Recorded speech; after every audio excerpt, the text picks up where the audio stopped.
Chop Goblins. Do I even need to say anything else? Chop Goblins doesn't, because it's all in the title. Chop those goblins. I love this game. The basic gameplay loop of a Doom-type shooter with classic ammo and health pickups is always a treat to rampage through. But just like a cooking show, the addition of cleaver-wielding goblins does a lot to make the formula more exciting. Not the least of reasons being brilliant voice work like, "Hello, nice to meet you," and "Where's all the bleh?" You can't go wrong with bleh! The true pleasure of Chop Goblins, though, is how many different ways you can experience it. It's like a build-your-own boomer shooter. You can go for combos, look for secrets, select difficulties, experience mirror mode, add bonus weapons, or just boot it up, play for 5 minutes, and dip. And, if you actually play the whole game, you get to experience something really special. The story. The Chop Goblins have escaped the museum! You realize that they're carrying the crown jewel of the museum's collection, the ancient Aztec time manipulation tablet. With it, they could wreak havoc on not just your city, not just on the world, but on time itself! Oh my god, they're chopping down the building! So not only is the story of Chop Goblins obviously awesome, I think that goes without saying here, but I really enjoy how much the game rewards you for taking your time. Despite its goblinous exterior, there's a lot of little secrets hidden around this game's maps. Breakable crates can have ammo, health, and even keys to bonus rooms. Explosive objects are hidden all over the levels, and there's even little health boosts you can eat. Of course, if that's not your speed, you can just buzz through on a high of walloped goblins at the exceedingly present risk of getting your ass kicked. The freedom to chop goblins at your own pace plays a way bigger role than you'd think for keeping Chop Goblins exciting. And I know it came up already, but gosh, I love this game's story. You emerge from the time portal gasping for breath. You are in the castle of Count Dracula. They mean to wake him from his eternal slumber and aid them in their evil rampage. Anyway, I won't spoil Dracula's musical number, but Chop Goblins. Play this shit. Party Animals is a game where there are no rules, nobody knows the controls, and every single player is the stupidest person you've ever met, including you. Though, in your defense, there isn't really a smart way to play this game, and that's what makes it so awesome. The basic idea is your team of 2 to 4 players get dropped into a map, and you either complete a task or survive using items, janky controls, and your most desperate prayers to the object collision gods. It's kinda like if the entire budget for Smash went into its physics engine, and I mean the entire budget.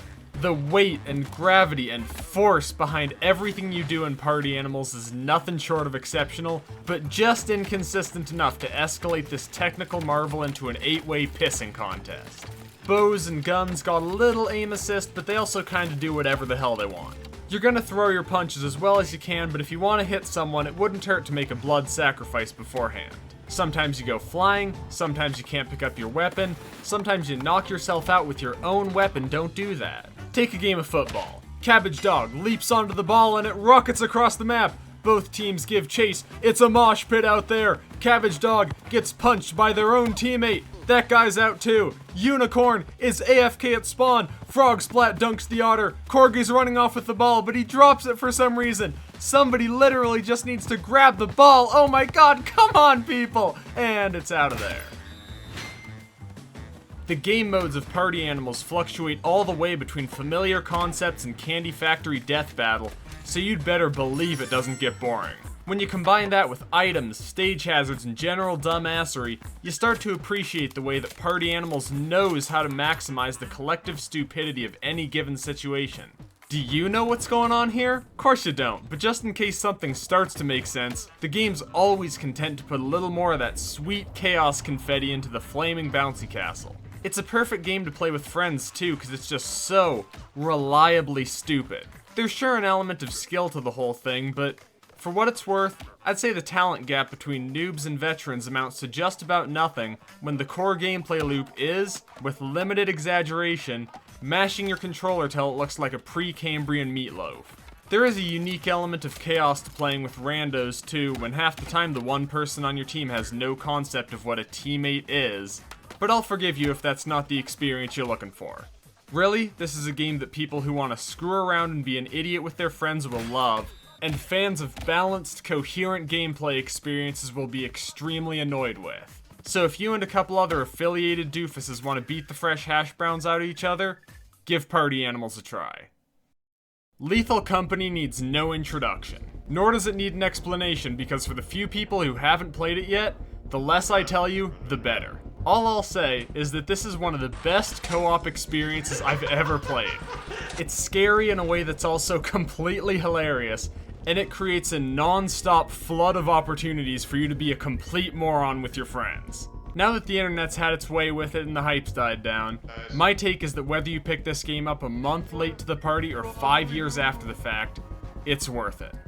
If you haven't done so already, play this shit. The Hex. This is a good game.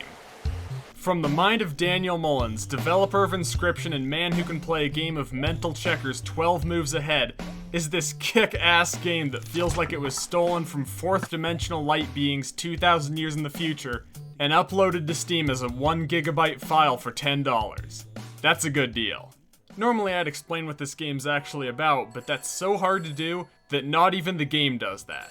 All you know is that somebody is planning a murder. I think that's the most that can be said before we gotta start working down the double-decker iceberg chart. But I'll see what I can do. As far as gameplay goes, it's the effortlessly brilliant internal logic of the Hex that makes it such a delight to play. The way that every single thing you do in this game somehow connects into a network of 500 other things feels transcendent to experience. And there's a wonderful sense of continuity in how the game shows you an idea, then reinvents that idea again and again and again and again. It's constantly building up the next batshit reveal, cranking it up so high that the game doesn't even feel real, and then doubling down and making it even crazier. If that's not enough, it is freaky how well this game knows exactly what you're thinking the whole time this is happening, and how willing it is to use that information to totally blow your mind. You are going to finish the Hex, feel like you just escaped a one-of-a-kind near-death fever dream, and then look online and realize that this game also has 9,000 secrets and you found like 3. It's an experience that feels like you're breaking some law, like a law of nature. Above anything else though, the most impressive thing about the Hex is that its third-wall-y hyper-meta story actually works. The level of completely unhinged lunacy going on within this game should, by all means, buckle under the weight of its own ambition and collapse into a pile of unrelated concepts. But it doesn't. Between the game taking the names of your Steam friends to use in the background, having dialogue that pushes the boundaries exactly as much as it needs to, and using its plot to depict gamers in a way so painfully realistic that it will never feel dated, the whole experience is unreal. And beyond that, when this game wants to be cool, it is so goddamn cool. I can't make you play the Hex, but if you knew how good it was, you'd be playing it right now. Alright, you've earned it. I'm bringing out the big one. Laika Aged Through Blood is a game that you would be sick of hearing about by now if the gaming industry actually cared about celebrating good video games. Its story is beautiful, its visuals are spectacular, but the best way I can sell this game is on its concept. Because on a basic level, adding guns into post-apocalyptic setting to one of those motocross Trials Fusion biker games is a concept that you do not have to sell me on. I'm in. Of course, it doesn't hurt that Laika also has 1,000 other things going for it. One of my favorite features is that reloading your guns isn't a button press. You gotta do a full mid-air 360 for that shit. That is sick as hell, and makes everything you do feel at least 3 times cooler. Of course, combining that with the inherent challenges of motorcycle mechanics means there's very much a balancing act to accommodate yourself to, if you want to prevent yourself from falling over every 5 seconds. But the game's very patient, letting you get a footing on its mechanics, and as soon as you've learned the basics, you'll be amazed at how fast you start pulling crazy shit. You're gonna find yourself gliding through the wasteland, dancing over the geometry while pulling out combos, feeling like a god while the action overlays this game's enchanting soundtrack. This is one of those OSTs where you get offered an item you need, or a cassette tape that costs 3 times more, and you take the cassette tape. It's that good. I've lost myself playing this game more than once and just driven aimlessly around the world for as good as an hour just so I can vibe to the music. It's so sweet. It's so sweet. Letting loose, jamming out, and just driving around taking heads off is a sensation that this game revels in. But of course it helps that there are actually objectives too. Laika has a really good sense of how long a play session takes. If you actually want to play the game's story, you can get on, drive around, do a main quest, and most of the time you're done right about when you feel like you could use a break. And the main quests are badass, like, goddamn. The post-boss fight animations are pushing legendary status, but it really is the more contained personal stories in between gigantic climatic events that bring the experience together. And that's what I want to get at here. The world of Laika is beautiful. This is some of the best visual design that I have ever bore witness to in a video game. Thick outlines, heavy detail, and a consistent visual style bring out heart-thumping beauty in any setting, from an industrial shipping yard to a toxic garbage dump. And if we're on the same page here, I'm sure you agree that all of this looks and sounds amazing, but I haven't even gotten to the best part. The ultimate strength of Laika is that it's not afraid of its own subject matter. This is a game about post-apocalyptic colonialist genocide, and when it really sinks into that, it is terrifying and miserable and sad in a profoundly crushing way. These things are never treated with any less weight than they deserve, and I am blown away by that fact. Because I really do think that this game could dilute its own identity enough by simplifying its themes and softening its rough edges to be comfortably digestible for virtually all audiences and become a universal classic for its gameplay and visuals alone. But it doesn't. You will come out of Laika with a few parts you thought were too hard, some moments that didn't quite click, but for what you get in return, for one of the bravest stories I've ever seen told through a video game, supplemented by spectacular visuals, excellent characters, and some goddamn awesome gameplay, I think it's worth a shot.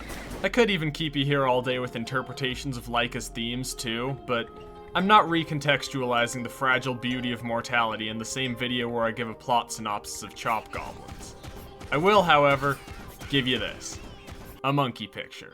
And Monkey Picture says, "All of these games are awesome. Play this shit, nerd." Hey, Monkey Picture, that is rude. You apologize. Bite me, dumbass. Shut up, jackass. I'll kick your butt. Who you calling jackass, wise ass? That's it. You're getting the green screen. No, not the green screen.